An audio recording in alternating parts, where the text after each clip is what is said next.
friends, welcome to our channel Sandhya Murali.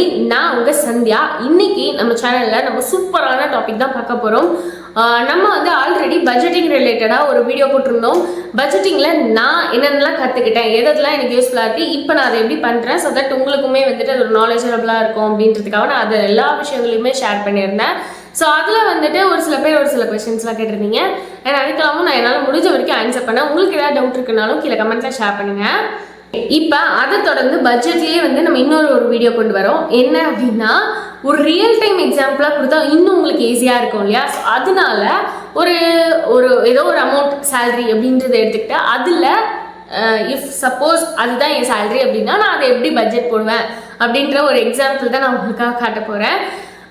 இப்போ நான் எடுக்கிற சேலரி வந்து நம்மள மெஜாரிட்டி ஆஃப் த மெம்பருக்கு இந்த சேலரி இருக்கிறதுக்கு வாய்ப்பு இருக்குது அப்படின்னு சொன்னாலும் நான் அதை எடுத்திருக்கேன். ஏன்னா ரொம்ப கம்மியாக எடுத்தாலும் கொஞ்சம் பேருக்கு தான் எக்ஸாக்டாக மேட்ச் ஆகும், ரொம்ப அதிகமாக எடுத்தாலும் கொஞ்சம் பேருக்கு தான் மேட்ச் ஆகும். ஸோ அதனால் இதை எடுத்திருக்கேன்.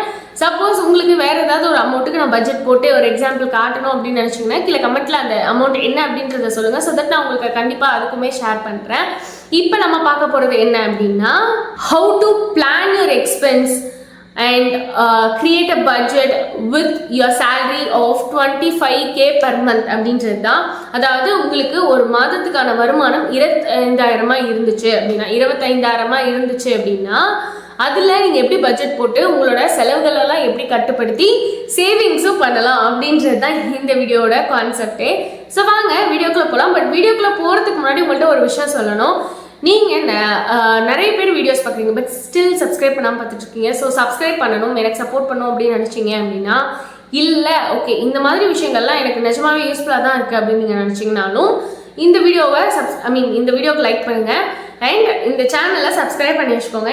ஏன் சொல்கிறேன் அப்படின்னா, உங்களுக்கு யூஸ்ஃபுல்லாக இருக்குல்ல, சப்ஸ்கிரைப் பண்ணி வச்சிங்கன்னா தான் அடுத்த யூஸ்ஃபுல்லான வீடியோ போடும்போது உடனே வரும், இல்லைன்னா நீங்கள் தேடி தான் வந்து பார்க்குற மாதிரி இருக்கும். ஸோ அதுக்காக தான் சொல்கிறேன். அது மட்டும் இல்லாமல் நான் கொடுக்குற ஒரு எஃபர்ட்டுக்கு ஒரு சின்ன ரிவார்ட் மாதிரி எனக்கும் இருக்கும். ஸோ தட் நானும் வந்து ஓகே இத்தனை பேர் பார்க்குறாங்கல்ல, நம்பி இத்தனை பேர் சப்ஸ்கிரைப் பண்ணி வச்சுருக்காங்க, ஸோ தட் நம்ம வந்து கண்டிப்பாக நம்மளுக்கு ஒரு ரெஸ்பான்சிபிள் இருக்குது அப்படின்ற மாதிரி நான் கொஞ்சம் இன்னும் ரெஸ்பான்சிபிள் ஆகி உங்களுக்கு நிறைய இன்ட்ரெஸ்டிங் அண்ட் தேவையான வீடியோஸ்லாம் போடுவேன். அதுக்காக தான் சொல்கிறேன். ஸோ சப்ஸ்கிரைப் பண்ணி வச்சுக்கோங்க. இப்போ வாங்க நம்ம வீடியோக்குள்ளே போகலாம். ஃபர்ஸ்ட் வந்துட்டு 25,000 per month அப்படின்றது தான் உங்களோட சேலரி அப்படின்னு வச்சுக்கோங்க. இது வந்து டிடக்ஷனுக்குலாம் முன்னாடி அப்படின்னு வச்சுக்கோங்க. ஏன்னா நம்மள நிறைய பேர் நம்மளோட சேலரி வித்தவுட் டிடக்ஷன் தான் நம்ம வந்து சொல்லுவோம் இல்லையா? ஸோ அப்படியே எடுத்துக்கலாம். 25,000 சேலரி டிடக்ஷனுக்குலாம் முன்னாடி உங்களுக்கு அதுதான் உங்களோட ஒரு மாதத்துக்கான சேலரி அப்படின்றத கன்சிடர் பண்ணிக்கலாம். ஓகே, இப்போ அந்த 25,000 சேலரி இருக்க பர்சனுக்கு என்ன மாதிரியான டிடக்ஷன்ஸ்லாம் இருக்கும் அப்படின்றத கால்குலேட் பண்ணி அந்த டிடக்ஷன்ஸ்லாம் நம்ம வந்து கம்மி பண்ணிக்கலாம். ஸோ ஜென்ரலாக என்னென்ன இருக்க வாய்ப்பு இருக்குது அப்படின்னா, பிஎஃப் இருக்க வாய்ப்பு இருக்குது, அந்த சொடெக்ஸோ மாதிரியான ஃபுட் கார்ட்ஸு அதெல்லாம் இருக்க வாய்ப்பு இருக்குது. ஆஃபீஸில் நிறைய கம்பெனிஸில் அதெல்லாம் இருக்கு இல்லையா? ஸோ அதுக்கு அவங்க ஆஃப் பண்ணி வச்சுருந்துருக்கலாம். அதுக்கப்புறம் ப்ரொஃபஷனல் டேக்ஸ் இருக்கலாம், அப்புறம் இன்கம் டேக்ஸ் இருக்கலாம். இந்த மாதிரியான டிடக்ஷன்ஸ்லாம் இருக்கும். ஸோ நம்ம ஒன் பை ஒன் பார்க்கலாம். ஃபர்ஸ்ட் வந்துட்டு எல்லாருக்குமே இருக்கக்கூடிய பிஎஃப் டிடக்ஷனை வந்து எடுத்துக்கலாம். இது வந்து இர்ரெஸ்பெக்டிவ் ஆஃப் சேலரி வந்து எல்லாருக்குமே இருக்கும். 12% ஆஃப் த பேசிக் இருக்கும்.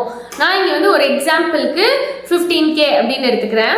அதாவது பேசிக் சேலரி வந்து 15k அப்படின்றத நான் இங்கே கன்சிடர் பண்ணிக்கிறேன்.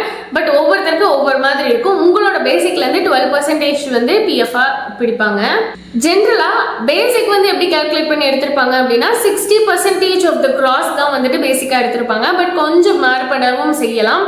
ஸோ நம்ம அந்த கன்சிடரேஷனுக்கே வந்துப்போம். அப்போ நம்ம எடுத்துக்கிட்ட 15,000 அப்படின்ற பேசிக் சேலரிக்கு 12% அப்படின்னு எடுத்தீங்கன்னா 1,800 அந்த 1,800 தான் நம்மளோட பிஎஃபாக டிடக்ட் பண்ணுவாங்க. சரி ஓகே, அதுக்கப்புறம் இன்கம் டேக்ஸ்ன்னு ஒன்று சொன்னீங்களே சந்தியா, அதை வந்து நம்ம கால்குலேட் பண்ணுவோமா அதுக்கு அப்படின்னு கேட்டிங்கன்னா எஸ் கண்டிப்பாக பண்ணுவோம். ஒரு மாதத்துக்கு 25,000 சேலரி அப்படின்னா 12 மாதம், அதாவது ஒரு வருஷத்துக்கு எவ்வளோ அப்படின்னா 3 LPAன்னு சொல்லுவோம். 3 lakhs per annum, 3 லட்ச ரூபா ஒரு வருஷத்துக்கு வருமானமாக இருக்கும். இதில் 2.5 lakhs வரைக்கும் டாக்ஸே கிடையாது. அப்போ பாக்கி இருக்க 50,000 தான் டாக்ஸு. அந்த 50,000 5% ஸ்லாப்ல வரும். ஸோ இதில் நம்ம எப்படி டாக்ஸ் கால்குலேட் பண்ணுவோம் அப்படின்னா, நம்மளோட ஒரு வருஷத்தோட வருமானம் 3 lakhs, அதில் 2.5 lakhsக்கு டாக்ஸ் கிடையாது. ஸோ பேலன்ஸ் இருக்கிறது 50,000. அந்த 50,000க்கு 5% அப்படின்னு போட்டால் 2,500 வரும். அதுதான் ஆக்சுவல் டாக்ஸு, இன்கம் டாக்ஸு. ஆனால் 87A படி 5 lakhs வரைக்கும் நம்மளுக்கு வந்து அதாவது 2.5 lakhs 1 rupeeலேருந்து 5 lakhs வரைக்கும் ரிபேட் இருக்கு. ஸோ அதனால இந்த 50,000 அந்த ரிபேட்ல போயிடும். ஸோ தட் நம்மளுக்கு நெட் டாக்ஸபிள் இன்கம் 0 ஆயிரும். அதனால அவங்க வந்து டாக்ஸே பே பண்ண வேண்டாம். ஸோ நம்ம எடுத்துக்கிட்ட எக்ஸாம்பிள் படி இவங்களுக்கு இன்கம் டாக்ஸ் இப்போ 0 rupees. அடுத்தது தேர்ட் வந்து நம்ம பார்க்க போறது ப்ரொஃபஷனல் டாக்ஸ். ப்ரொஃபஷனல் டேக்ஸ் வந்து ஜென்ரலாக 200 rupees அப்படின்றது தான் கேல்குலேஷனில் வச்சுப்பாங்க நிறைய ஸ்டேட்ஸில். அதனால நம்மளும் இங்கே அதே கன்சிடரேஷனில் வச்சுக்கலாம். அதுக்கப்புறம் இப்போ நிறைய கம்பெனிஸில் இன்சூரன்ஸ் ப்ரீமியம் வந்து டிடெக்ட் பண்ணுறாங்க. அதை வந்து மேண்டேட்ரியாகவும் வச்சுருக்காங்க. என்னதான் நம்ம வெளியில் இன்சூரன்ஸ்லாம் போட்டிருந்தாலும் போடலனாலும் அங்கே நம்ம கட்ட வேண்டியது கட்டி தான் ஆகணும் அப்படின்ற மாதிரி வச்சுருக்காங்க. ஸோ அதுக்கு ஒரு எக்ஸாம்பிளுக்கு ஒரு 500 ரூபா டிடெக்ட் பண்ணுறாங்க அப்படின்றத வச்சுக்கலாம். ஓகே, இப்போ நம்மளோட ஓவரால் டிடக்ஷன் என்ன அப்படின்றத பார்த்தோம் அப்படின்னா பிஎஃப்க்கு ஒரு 1800 ரூபா, அதுக்கப்புறம் இன்கம் டேக்ஸ் 0, ப்ரொஃபஷனல் டேக்ஸுக்கு ஒரு 200 ரூபா அண்ட் இன்சூரன்ஸ் ப்ரீமியம்க்கு ஒரு 500 rupees அப்படின்றது தான் நம்மளோட டிடக்ஷன்ஸாக இருக்கு. ஓகே, இப்போ நம்மளோட 25,000 per month சேலரியிலேருந்து இந்த பிஎஃப், அதுக்கப்புறமா ப்ரொஃபஷனல் டேக்ஸு, இன்கம் டேக்ஸு, அதுக்கப்புறமா நம்ம பே பண்ணுற இன்சூரன்ஸ் ப்ரீமியம் இது எல்லாத்தையுமே டிடெக்ட் பண்ணுறோம் அப்படின்னா இது எல்லாத்தோட அடிஷ்னல் அமௌண்ட் வந்து என்ன வருது 2,500. ஸோ 25,000ல 2,500 போச்சு அப்படின்னா 22,500 வருது. ஸோ இதுதான் ஆக்சுவலான இன்கமாக இருக்கணும். பட் அதுதான் இருக்குமான்னு கேட்டிங்கன்னா இல்லை. இதில் ஒரு ட்விஸ்ட் இருக்குது. என்ன அப்படின்னா நம்ம கம்பெனிகளில் பிஎஃப் அப்படின்றதுல என்ன இருக்கணும் அப்படின்னா நம்ம ஒரு அமௌண்ட் போடணும் அண்ட் அதோட ஈக்குவல் அமௌண்ட் எம்ப்ளாயர் சைட்லேருந்து போடணும் அப்படின்றது தான் ஆக்சுவல் இது. ஆனால் அதை என்ன பண்ணியிருப்பாங்க அப்படின்னா நம்மளோட சிடிசியோட அதை இன்க்ளூட் பண்ணி தான் நம்மளுக்கு சிடிசியாகவே கொடுத்துருப்பாங்க. ஸோ தட் நம்ம இப்போ இந்த எக்ஸாம்பிள் படி 1,800 ரூபா நம்ம வந்து பே பண்ணுறோம் அப்படின்னா கம்பெனி சைட்லேருந்து 1,800 ரூபா பே பண்ணோம்ல, அதை நம்மளுக்கு சிடிசிலேயே நம்மளுக்கு கொடுத்துட்டனால நம்மள்கிட்ட தான் இன்னொரு 1,800 ரூபாவும் டிடெக்ட் பண்ணுவாங்க. அதாவது எம்ப்ளாயர் கான்ட்ரிபியூஷன் அப்படின்னு சொல்லிட்டு. ஸோ அதனால இந்த 22,500 ரூபா 22,500ல இன்னொரு ஒரு 1,800 வந்து டிடெக்ட் பண்ணுறாங்க. அப்படி டிடெக்ட் பண்ணால் 21,700 வரும். ஆக்சுவலாக இதுதான் நம்மளோட டேக் ஹோம் பேவாக இருக்கும். இன்கேஸ் வேற எந்த டிடக்ஷன்ஸும் இல்லை அப்படின்னா நம்ம எடுத்துக்க எக்ஸாம்பிள் டிடக்ஷன்ஸ் படி 21,700 அப்படின்றது தான் நம்மளோட ஆக்சுவல் இன்கம் டேக் ஹோம் அப்படின்னு சொல்லுவோம் இல்லையா. ஸோ அதுவாக தான் இருக்கும். சரி, ஓகே, இப்போ இந்த 25,000 சேலரி அப்படின்றவங்களுக்கு நெட் டேக் ஹோம் அமௌண்ட் எவ்வளோ அப்படின்றத நம்ம கால்குலேட் பண்ணிட்டோம். 21,700 அப்படின்றப்ப இதுக்குள்ளே தான் நம்மளோட எக்ஸ்பென்ஸாக இருக்கட்டும், நம்மளோட சேவிங்ஸாக இருக்கட்டும், நம்மளோட தேவைகள், நம்மளோட ஆசைகள் எல்லாத்தையுமே நம்ம இதுக்குள்ளே தான் கொண்டு வந்துக்கணும். ஸோ அதை எப்படி பிளான் பண்ணுறது அப்படின்றத இப்போ பார்க்க போகிறோம். ஓகே, ஃபர்ஸ்ட் வந்துட்டு நம்ம எல்லாருக்கும் தெரிஞ்ச ஒரு ரூலு 50-30-20 அப்படின்னு ஒரு ரூல் இருக்குது. நம்ம அந்த ரூலை தான் வந்துட்டு அப்ளை பண்ண போகிறோம். ஏர்லியர் ஸ்டேஜில் நானும் இதுதான் அப்ளை பண்ணேன். இப்போ அந்த ரூலில் நான் எனக்கு ஏற்ற மாதிரி கொஞ்சம் மாடிஃபிகேஷன்ஸ் பண்ணியிருக்கேன். ஸோ அது என்னென்னலாம் தெரியணும் அப்படின்னா ஃப்யூச்சரில் நான் வீடியோஸ்லாம் உங்களுக்கு ஷேர் பண்ணுறேன். வேணும்னா சொல்லுங்கள், அப்போ மட்டும் ஷேர் பண்ணுறேன். இப்போ பேசிக்காகவே நம்ம போய்ப்போம். ஏன்னா இந்த சேலரி இருக்கும்போது நம்ம இதையாவது ஃபாலோ பண்ணோம் அப்படின்னா தான், இதை பண்ணுறதுக்கே கஷ்டமாக தான் இருக்கும். பட் ஆனால் இதையாவது ஃபாலோ பண்ணோம் அப்படின்னா தான் நம்ம வந்து கொஞ்சமாக மேலே வர முடியும். ஸோ அதனால சொல்கிறேன். ஸோ அந்த 50 என்ன, 30 என்ன, 20 என்ன அப்படின்றது தான் நான் உங்களுக்கு ஃபஸ்ட்டு சொல்லிடுறேன். 50 அப்படின்றது நம்மளோட தேவைகள். அதாவது ஃபார் எக்ஸாம்பிள் வீடு இல்லாமல் நம்மளால இருக்க முடியாது, சாப்பாடு இல்லாமல் இருக்க முடியாது. இதெல்லாம் வந்து நம்மளோட தேவைகள், அத்தியாவசியமாக நம்மளுக்கு தேவை, நீடு அப்படின்ற கேட்டகரிக்குள்ளே வரும். அந்த நம்மளோட எல்லா நீட்ஸுமே எதெல்லாம் ஒரு மாதத்துக்கு நம்மளால் பண்ணாமல் இருக்க முடியாதோ அந்த எல்லாத்தையுமே இந்த 50% ஆஃப் த இயர் அமௌண்ட்டுக்குள்ளே கொண்டு வந்துடணும். அடுத்தது 30% அப்படின்றது உங்களோட வாண்ட்ஸ்க்கு. ஃபார் எக்ஸாம்பிள் எனக்கு இது ஆசையாக இருக்குது, நான் மாதம் ஒரு ஷாப்பிங் பண்ணணும்னு நினைக்கிறேன், மாதம் ஏதாவது ஒரு டைம் பாஸ் ஆக்டிவிட்டியில் ஸ்பெண்ட் பண்ணணும்னு நினைக்கிறேன் அப்படின்றதுலாம் உங்களோட ஆசைகள். அதெல்லாம் வந்துட்டு 30% ஆஃப் த ஷேரில் கொண்டு வந்துடணும். அதாவது 30% ஆஃப் யுவர் இன்கமில் கொண்டு வந்துடணும். அடுத்தது ஒரு 20%. இந்த 20% என்ன ஆனாலும் உங்களோட சேவிங்ஸ்க்காக மட்டும்தான் இருக்கணும். ஸோ உங்களோட ஓவரால் சேலரியில் ஃபஸ்ட்டு ஒரு 20% கால்குலேட் பண்ணிக்கோங்க. அந்த அமௌண்ட் என்னவோ அதை எடுத்து வச்சுருங்க. பாக்கி இருக்க 80% தான் உங்களோட 100% ஆஃப் த சேலரி அப்படின்னு கன்சிடர் பண்ணிக்கோங்க. அது மட்டும்தான் உங்களோட சேலரி அப்படின்றத கன்சிடர் பண்ணி நீங்கள் அடுத்த கல்குலேஷன்ஸ்லாம் பண்ணணும். அப்போ தான் வந்து நம்மளால அதை சேவ் பண்ணி நம்ம அடுத்த நிலைமைக்கு போக முடியும். ஓகே, இப்போ நம்மளுக்கு தெரிஞ்சிருச்சு நம்மளோட நெட், அதாவது மந்த்லி இன்கம் எவ்வளோ கைக்கு வரும் அப்படின்றது தெரிஞ்சிச்சு. அதில் எவ்வளோ தேவைக்கு கொடுக்கணும், எவ்வளோ வந்து வாண்ட்ஸ்க்கு கொடுக்கணும், எவ்வளோ வந்து சேவிங்ஸில் போடணும் அப்படின்றது நம்மளுக்கு ஒரு ஐடியா இருக்கு இல்லையா. ஸோ அதை டீட்டெயிலாக எவ்வளோ எக்ஸாக்ட் அமௌண்ட் அப்படின்றத பார்ப்போம். ஏன்னா நம்ம சிம்பிளாக பர்சன்டேஜில் சொல்லிடுறோம். நம்ம அந்த அமௌண்ட்டாக பார்க்கும்போது தான் நம்மளுக்கு இது பாசிபிளா இல்லையா அப்படின்றது தான் தெரிய வரும். ஃபர்ஸ்ட் வந்துட்டு நம்ம நீட்ஸுக்கு ஒரு 50% அப்படின்னு சொல்லியிருந்தோம் இல்லையா. ஸோ நம்மளோட 21,700 அப்படின்ற சேலரியில் 50% எவ்வளோ அப்படின்னு பார்த்தீங்கன்னா 10,850 rupees. உங்களோட கண்டிப்பாக செஞ்சே ஆக வேண்டியன்ற தேவைகள் இருக்கும்ல, அது வந்து இந்த 10,850 rupeesக்குள்ள நீங்கள் மேக்ஸிமம் முடிச்சிடணும். அதில் என்னென்னலாம் வரும் அப்படின்னு நீங்கள் பார்த்தீங்கன்னா, நம்மளோட ஹவுஸ் ரெண்டாக இருக்கட்டும், இல்லை வீடு வாங்கிட்டீங்கன்னா அதோட இஎம்ஐயாக இருக்கட்டும், இது எதுனாலுமே அதுக்குள்ளே தான் வரணும். அதுக்கப்புறம் யூட்டிலிட்டிஸ், அதாவது நம்ம இபிக்கு கட்டுற காசாக இருக்கட்டும், வாட்டருக்கு கட்டுற காசாக இருக்கட்டும், இந்த மாதிரியான விஷயங்கள் எல்லாமும் அதில் தான் வரணும். இன்டர்நெட் அதெல்லாம் கூட. அடுத்தது கிராசரிஸ் நம்ம வாங்குவோம் இல்லையா, அது இருந்தால் தான் சமைக்க முடியும், சமைச்சாதான் சாப்பிட முடியும், இதுவுமே நீடு தான். ஸோ அதனால அதுவுமே அதில் தான் வரணும். அதுக்கப்புறமா டிரான்ஸ்போர்ட்டேஷன், நம்ம இங்கேருந்து ஆஃபீஸ்க்கு போக வேண்டி வரும், இல்லை நம்ம வெளியில் எங்கேயாவது போகணும்னா போக வேண்டி வரும். இந்த மாதிரியான விஷயங்கள் எல்லாமும் நம்மளோட நீட்ஸில் தான் வரும். ஸோ அதுவும் அதில் தான். அது வந்து நம்ம பப்ளிக் டிரான்ஸ்போர்ட் யூஸ் பண்ணுறோமா, பைக் யூஸ் பண்ணுறோமா, கார் யூஸ் பண்ணுறோமான்றது நம்மளோட விஷ். ஆனால் எது யூஸ் பண்ணாலும் இந்த நீட்ஸ்குள்ள அந்த 50%குள்ளே தான் வரணும். அதுக்கப்புறமா நம்ம பே பண்ணுற இன்சூரன்ஸோட ப்ரீமியம்ஸ், நம்ம வந்துட்டு இப்போ மெடிக்கல் இன்சூரன்ஸ், டேர்ம் இன்சூரன்ஸ் இதெல்லாம் போட்டிருப்போம். இதெல்லாம் கண்டிப்பாக நீடு தான். அதெல்லாம் போடலை அப்படின்னா கண்டிப்பாக போட்டுருங்க.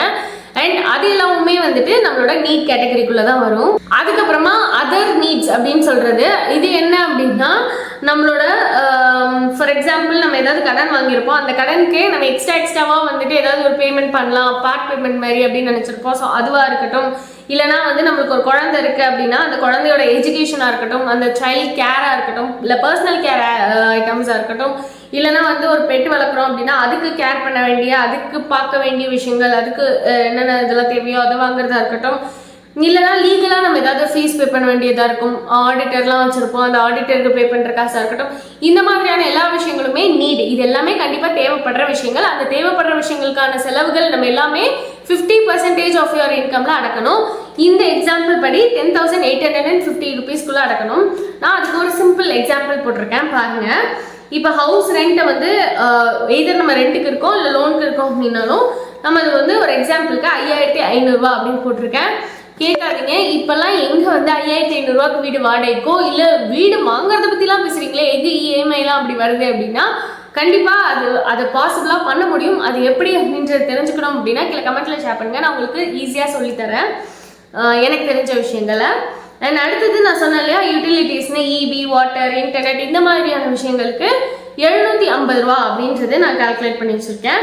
அடுத்தது கிராசரிஸ், நம்மளுக்கு தேவையான மளிகை சாமான் பொருட்கள் அதெல்லாம் வாங்குறதுக்கு ஒரு 2,000 அப்படின்னு போட்டிருக்கேன். அடுத்தது டிரான்ஸ்போர்ட்டேஷன், நம்ம ட்ராவல் பண்ணுறதுக்கு இதுக்கு 1,100 போட்டிருக்கேன். நீங்கள் கேட்கலாம், சத்யா கார்லலாம் எப்படி ஒரு 1,100 மாதம் ஃபுல்லாக போயிட்டு வர முடியும் அப்படின்ட்டு. நம்ம சேலரி 21,700 அப்படின்னா நம்ம அப்போ காரில் போக முடியுமா? அப்படி காரில் போனால் நம்மளோட எல்லா தேவைகளையும் 10,850 அடக்க முடியுமான்னு பாருங்கள். அடக்க முடியும்னா நீங்கள் போங்க, முடியாதுன்னா காருக்கு இன்னும் சொல்லிட்டு எதர் பைக்குக்கு ஸ்விட்ச் ஆகுங்க. ஆனால் என்ன கேட்டிங்கன்னா பப்ளிக் டிரான்ஸ்போர்ட் யூஸ் பண்ணுங்க அப்படின்னு தான் சொல்லுவேன். அடுத்தது இன்சூரன்ஸு, நம்ம டேர்ம் இன்சூரன்ஸாக இருக்கட்டும், இல்லை ஹெல்த் இன்சூரன்ஸாக இருக்கட்டும், இல்லை நம்ம ஏதாவது வெஹிக்கிள் வச்சுருக்கோம், காரோ வண்டியோ அப்படின்னா அதுக்கு கட்டுற இன்சூரன்ஸாக இருக்கட்டும், இது எல்லாத்துக்கும் சேர்த்து ஒரு 1,000 போட்டு வச்சுருக்கேன். அதர் நீட்ஸ் அப்படின்னு பார்த்தீங்கன்னா நான் சொன்ன மாதிரி மினிமமாக ஏதோ ஒரு டெப்ட் பே பண்ணுறோம், இல்லை சைல்டு கேரு, சைல்டு எஜுகேஷன் அந்த மாதிரி போடுறோம் அப்படின்னா அந்த எல்லா விஷயங்களுக்கும், இல்லை பர்சனல் கேராக இருக்கட்டும், பெட் கேராக இருக்கட்டும், லீகல் ஃபீஸ் இது எல்லாத்துக்கும் சேர்த்து ஒரு 500 அப்படின்னு போட்டு வச்சுருக்கேன். ஸோ இந்த மாதிரி கனெக்ட் பண்ணிங்கன்னா ஓவராலாக இது எவ்வளோ வருது அப்படின்னா 10,850 வரும். ஸோ இந்த 10,850 நீங்கள் இதை கண்ட்ரோல் பண்ண பாருங்கள். இதை விட கம்மியாக பண்ணிங்கன்னா சூப்பர், அந்த அமௌண்ட்டையும் நீங்கள் சேவிங்ஸ்க்கு ஷிஃப்ட் பண்ணிக்கோங்க.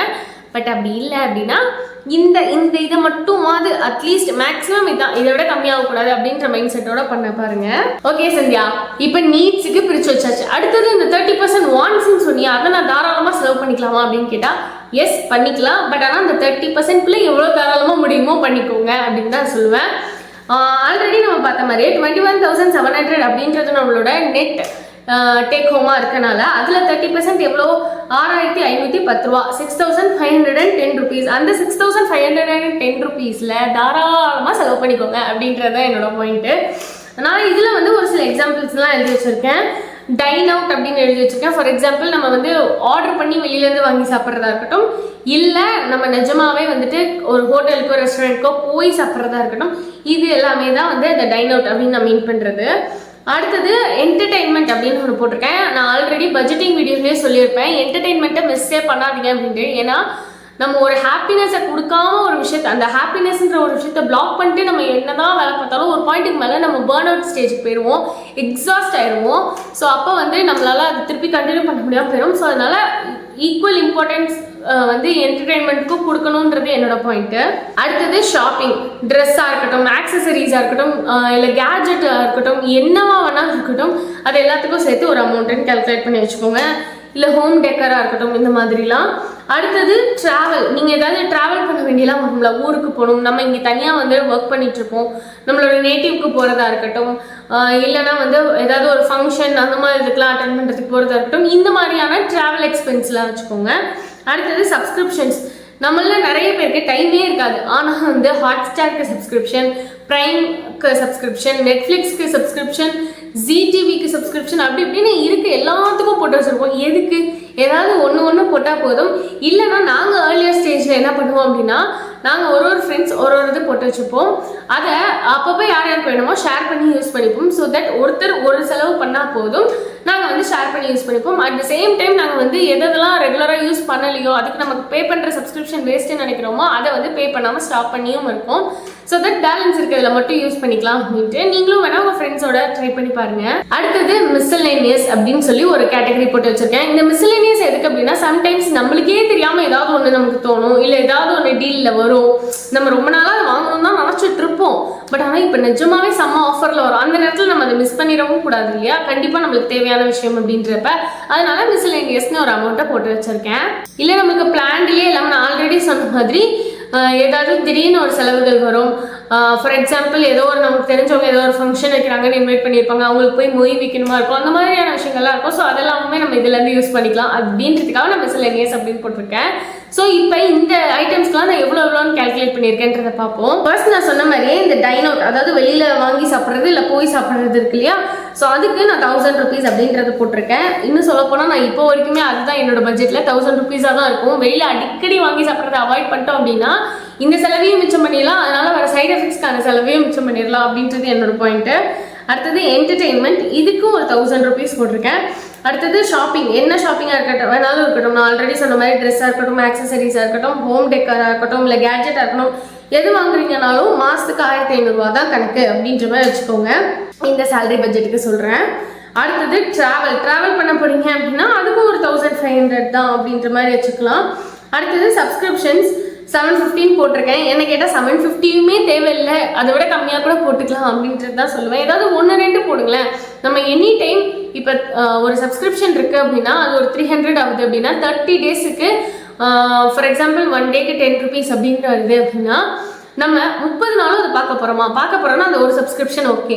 இப்போ 2 சப்ஸ்கிரிப்ஷன் அப்படி போட்டிருக்கோம்னு வச்சுக்கோங்களேன், 300 எல்லா நாளும் இதுக்கும் பார்த்து அதையும் பார்க்க மாட்டோம் இல்லையா? ஸோ அப்போ எதை நம்ம மெஜாரிட்டி பார்ப்போமோ அதுக்கேற்ற மாதிரி பிளான் பண்ணி போட்டுக்கலாம். அடுத்தது மிஸ்சலேனியஸ்க்குன்னு ஒரு 760 போட்டிருக்கேன். ஸோ இது எல்லாத்தையுமே டோட்டல் பண்ணும்போது நம்மளுக்கு 6510 rupees வரும். முக்கியமாக இந்த வான்ஸு 6510 rupees தாண்டி போகாமல் பார்த்துக்கணும், அப்போ தான் இந்த பட்ஜெட் வந்து கரெக்டாக இருக்கும். நீட்ஸ் தாண்டி போனால் கூட அது வேறு கேட்டகரியில் வந்துடும், ஓகே ஃபைன் அப்படின்ட்டு. பட் ஆனால் வான்ஸ் தாண்டி போச்சு அப்படின்னா நம்மளுக்கு செல்ஃப் கண்ட்ரோல் இல்லை அப்படின்றது தான் இருக்கும். ஸோ அதனால் வந்துட்டு வான்ஸ் வந்து நம்மளோட 30% எக்ஸீட் ஆகாத மாதிரி பார்த்துக்கோங்க. அடுத்தது இதுதான் ரொம்ப முக்கியமான விஷயம் அப்படின்னு நான் சொல்லுவேன். நம்மளோட சேலரி வந்துச்சு அப்படின்னா ஃபர்ஸ்ட் பண்ண வேண்டிய என்ன சொல்கிறது எக்ஸ்பென்ஸ் அப்படின்றது தான் வந்து இந்த 20%. சேவிங்ஸ் அப்படின்ற 20% தான் வந்து 100%லேருந்து ஃபர்ஸ்ட்டு டிடெக்ட் பண்ண வேண்டிய ஒரு விஷயம் அப்படின்றது என்னோட பாயிண்ட்டு. என்ன அப்படின்னா சேவிங்ஸ்க்கு நம்ம 20% அப்படின்னு போட்டோம் இல்லையா? ஸோ 21700 அப்படின்றதுல ஒரு 20% எவ்வளோ அப்படின்னு பார்த்தா 4340 rupees, 4340. இதுதான் வந்து நம்மளோட சேவிங்ஸ் அப்படின்றது.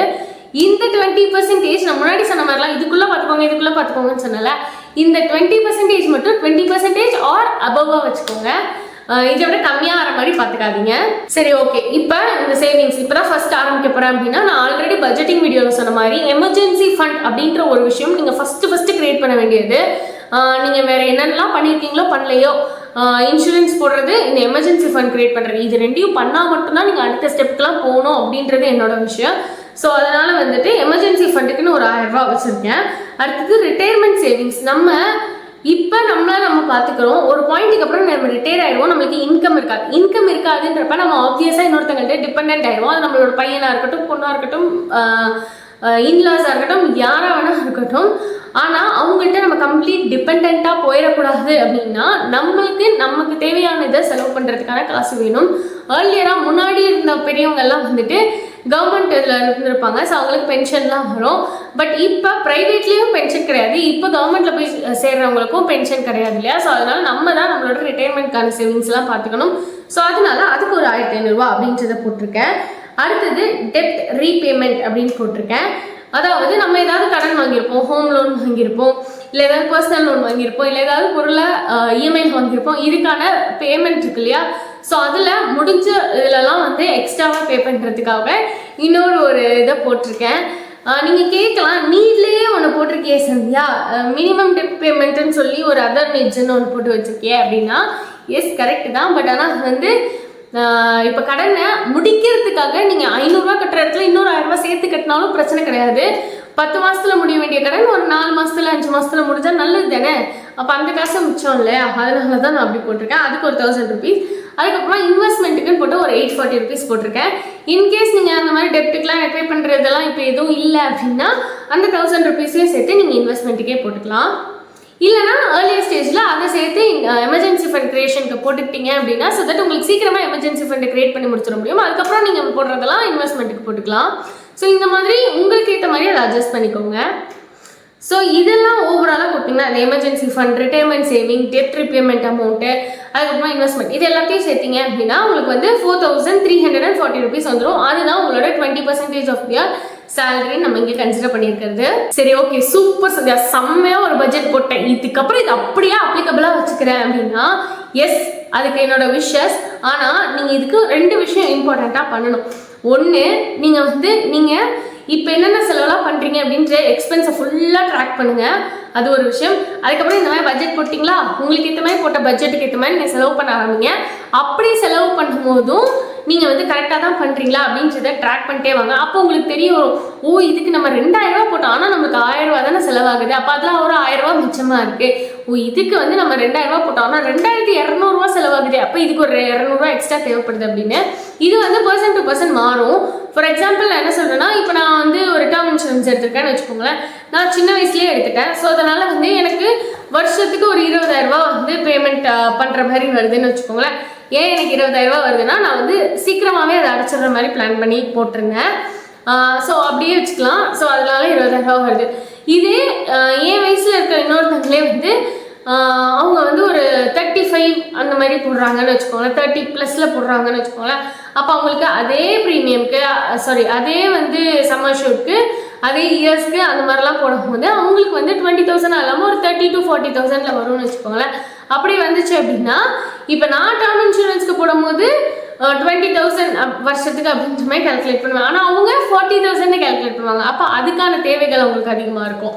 மேபி நான் வந்து ஹோம் லோன் கட்டிட்டு இருக்கேன், அதனால வந்து எனக்கு ஒரு ஃபார் எக்ஸாம்பிள் ஒரு 40,000 பேமெண்ட் பண்ணுறேன்னு வச்சுக்கோங்களேன், இஎம்ஐயா. ஆனால் அவங்க வந்து ஒரு ரெண்ட்டுக்கு ஒரு 8000 ரூபா வீட்டில் இருக்காங்கன்னு வச்சுக்கோங்களேன், அவங்களுக்கு ஒரு 32,000 அங்கே கம்மியாகுது. ஸோ இந்த மாதிரியான ஒவ்வொருத்தருக்கு ஏற்ற மாதிரியான டிஃப்ரென்சஸ் இருக்கும். ஸோ உங்களுக்கான இது என்னன்றதை போட்டுட்டு அதுக்கேற்ற மாதிரி நீங்கள் கரெக்டாக பண்ணுறீங்களான்றதை பிளான் பண்ணுங்கள். பண்ணுறதெல்லாம் நோட் பண்ணுங்கள். நோட் பண்ணதுக்கப்புறம் அதை வந்து மானிட்டர் பண்ணதுக்கப்புறம் உங்களுக்கான இதுக்கு ஏற்ற மாதிரி அட்ஜஸ்ட் பண்ணிக்கோங்க. ஓகே, இது இங்கே எனக்கு தேவைப்படுது, இது இங்கே தேவை, இவ்வளோ தேவை இல்லை எனக்கு அப்படின்ற மாதிரிலாம் அட்ஜஸ்ட் பண்ணிக்கோங்க. ஸோ தட் உங்களுக்கு வந்து உங்களுக்கான எக்ஸாக்ட் பட்ஜெட்டை வந்து நீங்களே ஈஸியாக கேல்குலேட் பண்ணிட முடியும். ஸோ அவ்வளோதான் ஃப்ரெண்ட்ஸ். இப்போ சொன்ன மாதிரி இந்த எக்ஸாம்பிள் வந்து உங்களுக்கு ஈஸியாக புரிஞ்சிருக்கும் அப்படின்னு நான் நினைக்கிறேன். ஒரு 25,000 சேலரி அப்படின்னா நான் எப்படி போடுறது அப்படின்ற மாதிரி கால்குலேட் பண்ணிட்டேன். உங்களோட சேலரிக்கும் நீங்கள் அதே மாதிரி போடுங்க. கால்குலேட் பண்ணிவிட்டு ஒரு 3 months 4 months அட்லீஸ்ட் மினிமம் அதை ட்ராக் பண்ணி எல்லாம் பண்ணி பாருங்கள். பண்ணி பார்த்துட்டு உங்களுக்கு இந்த இது யூஸ்ஃபுல்லாக இருக்கா, ஒர்க் அவுட் ஆகுதா அப்படின்றதுல கீழே கமெண்ட்டில் ஷேர் பண்ணுங்கள். ஏதாவது ஒரு ஒர்க் அவுட் ஆகலனாலும் கீழே சொல்லுங்கள். ஸோ நான் அதை எப்படி ஓவர் கம் பண்ணேன் அப்படின்றதையும் உங்களுக்கு நான் சொல்கிறதுக்கு ஈஸியாக இருக்கும். இல்லை நான் இது வரைக்கும் அதை ஃபேஸ் பண்ணதே இல்லை அப்படின்னா எனக்கு தெரிஞ்ச ஐடியாஸ் நான் அதில் கொடுப்பேன்.